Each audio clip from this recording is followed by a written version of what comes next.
శీర్షిక లోపల అంతర్యామి లేదా మరియు సద్బోధ అనే దాని గురించి ఒక కథ ఉంది, తెలుసుకున్నాం ఫ్రెండ్స్. అదేమిటంటే సదాలోచన ఇంటికి కూడా వస్తుంది ఫ్రెండ్స్. అదేమిటి అంటే మనిషి ప్రవర్తనకు ఆలోచనే మూల కారణం.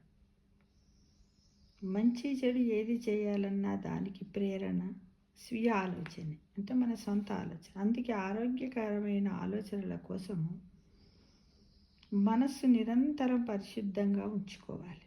లోకంలోని మంచి చెడుల గురించి లోతుగా తెలుసుకోవాలి. అదే మన స్వీయ పరిజ్ఞానం. ఆ స్వీయ పరిజ్ఞానం మనకు సరిపోనప్పుడు మనము కొంతమంది పెద్దల సూచనలను, సలహాలను, మన తల్లిదండ్రుల యొక్క సూచనలను కూడా మనం స్వీకరించాలి. ఈ విధంగా ఎప్పుడు మనం సదాలోచనతో, అంటే చక్కటి ఆలోచనలతో మన మనస్సును చక్కటి పాజిటివ్ ఆలోచనలతోటి ఉంచుకోవాలి అందరం కూడా. అయితే ఒక కథ అనమాట. ఒక పండు ముదుసలి, అంటే ఒక తాతగారు తన పొలంలో మామిడి మొక్కను నాటుతున్నాడట. దారిన పోయే ఒక యువకుడు ఆ వృద్ధుడు చేసే పనిని చూసి వెటకారంగా హాహాహా అని నవ్వాడట. ఆ తాత అన్నాడట, నువ్వు తాతయ్య అంటే ఏంటి బాబు అలా నవ్వుతూ ఉన్నావు నువ్వు అని అడిగాడట తాతగారు. అడిగితే, తాత, నువ్వు నాటే మొక్క ఎప్పుడు పెరిగి పెద్దదవుతుంది, ఎప్పుడు కాయలు కాస్తుంది, ఆ పండు తినడానికి నువ్వు బ్రతుకుంటావా అన్నాడట ఆ యువకుడు. అప్పుడు ఆ తాత, ఒరే మనవడా, నువ్వేంట్రా అలా అంటున్నావు? నాయనా, నువ్వు అన్నది నిజమే, కానీ కాయలు కాసేటప్పటికి నేనుండనని నాకు తెలుసు నాయనా. నేను తినకపోయినా నా బిడ్డలు, వారి పిల్లలు తింటారు. నీలాంటి వాళ్ళు ఎంతోమంది తింటారు కదా అన్నాడట ఆ తాతగారు. అంటే చేసిన మంచి పని ఊరికే పోదు అన్నాడట. అది ఒక సదాలోచన, అంటే ఒక మంచి ఆలోచన, ఒక స్వీయ ఆలోచన. గౌతమ బుద్ధుడు కూడా చెబుతూ ఉంటాడు కదా, మనం ఎప్పుడు కూడా ఒక సదాలోచన, ఒక సత్య మార్గంలో ఉన్నటువంటి మంచి ఆలోచనలే చెయ్యాలి కదా ఫ్రెండ్స్.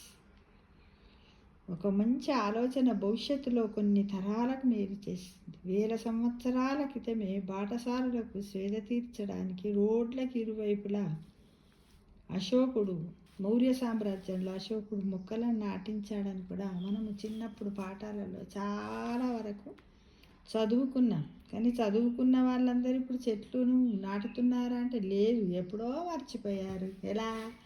పుస్తకాల వరకే చదువుకున్నారు, పరీక్షల వరకే చదువుకున్నారు, రాశారు, అయిపోయాయి. అలా కాకుండా ప్రతి ఒక్కరం కూడా మొక్కలు నాటుదాం, ప్రకృతిని పరిరక్షిద్దాం ఫ్రెండ్స్.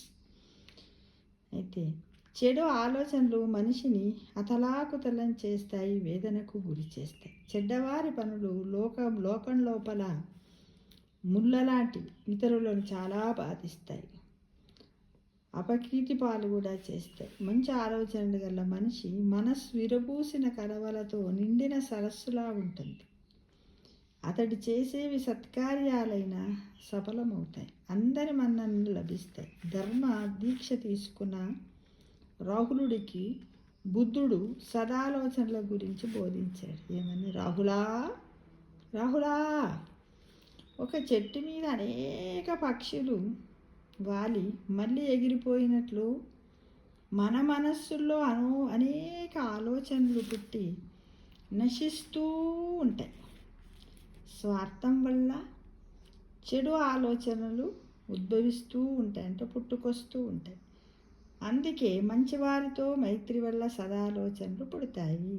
నువ్వు ఎప్పుడు ఉత్తమ ఆలోచనలు మాత్రమే ఆచరించు నాయనా, దాన్నే కార్యరూపంలో పెట్టు నాయనా.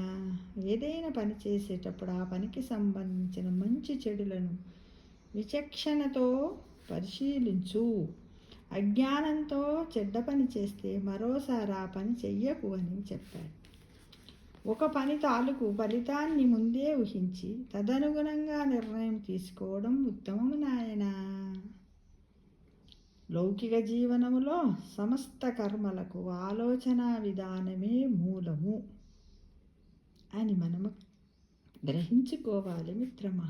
సాధారణంగా వ్యక్తులు స్వప్రయోజనాల గురించి ఆలోచిస్తారు. ఇది సహజమే కావచ్చు, కానీ మన ప్రయోజనాలను నెరవేర్చుకునే క్రమంలో ఇతరులకు, సమాజానికి నష్టము జరగకుండా కూడా చూసుకునే బాధ్యత మనపైన ఉన్నది కదా నాయన. సొంత లాభము కొంత మానుకు, పొరుగువాడికి తోడ్పడవోయ్. ఇది సొంత లాభము కొంత మానుకు, పొరుగువాడికి తోడ్పడవోయ్ అన్న కవి సద్భావన వెళ్ళి విరియాలంటే మనుషుల ఆలోచన సరళి సవ్యంగా ఉండాలి. ఎప్పుడు మన గురించే కాకుండా ఎదుటివారి శ్రేయస్సు గురించి కూడా ఆలోచించాలి. ఉత్తమ ఆలోచనలు లోక కళ్యాణ కారకాలు, ఉత్ప్రేరకాలు కూడా లోక కళ్యాణానికి. వాటిని జీవన శైలిలో భాగం చేసుకోవాలి. అప్పుడే సమాజంలో సుఖ సంతోషాలు వెళ్ళి విరుస్తాయి అనే నిజాన్ని మనం గ్రహించాలి మిత్రమా. అంటే సదాలోచనలతోటే మనం ఎప్పుడు కూడా మన మనస్సును పరిశుద్ధంగా ఉంచుకోవాలని నేను మిమ్మల్ని అందరిని ఆశిస్తున్నా.